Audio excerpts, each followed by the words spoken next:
I've just seen improvement is my thing with him. I think that arrows, when we got here, we said it's important that we eliminate the dips as far as your progression. I think he's kept the arrow going up and gotten better every day. Why was the decision made to move Tyson to fullback in some sets? We just like what he brings as far as the size and athleticism that he brings, and I think that's a unique skill set that we don't have right now, or we don't feel like we have offensively, and we're just going to experiment with it and see how it plays out. While in Tampa we use Roy Miller as our fullback in short yardage goal line situation, so it's similar to that situation. When Marquise comes back, whenever it is, how much catching up will he have to do after missing so much in the summer? Well, obviously I think physically he's going to have a lot of catching up to do. We'll keep him in the building, we'll keep him involved. Unfortunately for me, I haven't seen a lot of Marquise since I've gotten here. He's battled the injury bug, but we'll stay on top of him, and he'll make sure that he's on top of it mentally. But I think it'll be more of knocking the rust off it physically that'll be the challenge for him. How did you think Yeldon did in the pass protection drill that you guys had yesterday? We liked it. We liked what he saw there. I think that was not a question mark from us, but I think people outside questioned whether or not he would be able to step into the National Football League and be good enough as a pass protector physically wise. But we like what he brought physically. We thought he attacked the linebackers and he held his own.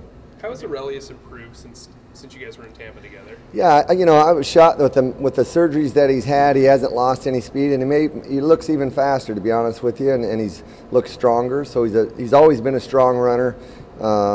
But he just looks a little smoother to me, a little more athletic. What are you looking for in the scrimmage? Excuse me? What are you looking for in the scrimmage? What do you want to see? What do you want to accomplish? Obviously, we've got competition going on at a number of positions, so we're going to take as far as the plays that we run, they'll be tailored towards finding a way to evaluate those positions. So, and we'd like to see, give Blake a chance to go out and run the offense on his own. We've given him a couple of opportunities during training camp to be out on the field with his own and run the huddle, but he'll get a chance to do that for an extended period of time tomorrow.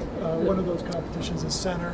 What's the best case and when you want to decide on a guy? Certainly you don't want to go into preseason 3 and 4, so we'll wait through and get through these first 2 preseason, but if it does go longer, then that's what it will do, but we'd like to make that decision before the 3rd preseason game if we can. Do you anticipate each getting a start? We haven't, to be honest with you, we haven't completely talked through that scenario yet, but we could see that happening, playing out. We've done that in practice. Each day we've traded off with those 2 players at the center position with the one, so could continue that way. But we'll wait and see the scrimmage and obviously the first preseason game. Give us a pretty good idea of what we're looking at there. What about the starting running back? Is that any close to? The same thing. I just, we're real excited as a staff just about the competition at so many positions. Running back, really the offensive line, there's a number of battles going on the offensive line. And really, tight ends, even though we've got a pretty good idea of the skill set between Mercedes and Julius and Clay, I think there's great competition in that group. So, and the wide receivers as well. Even with Marquise going out, we still feel like there's good competition at the wide receiver position. I think that's allowed everybody to grow and get better. Beatles kind of settled in as a starter?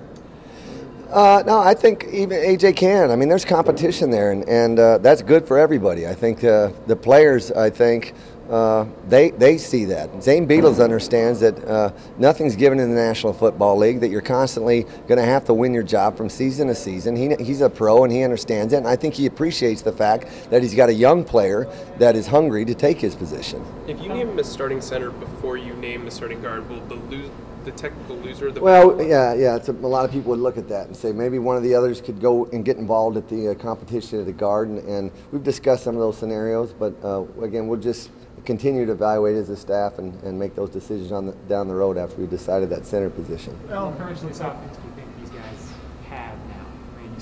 Excuse me, John? How much of the offense do you think the players get now? Are you comfortable with their grasp of it? I like the growth right now. I think I mentioned to Gus the other day I think we have an extremely intelligent football team from position to position, and that's been really encouraging. We haven't had to cut back, at any point during training camp or even during the mini camps that we had in June. So that's been a real encouraging thing in the staff's mind, is that we've got an intelligent team and we've been able to push them to the limits mentally. How was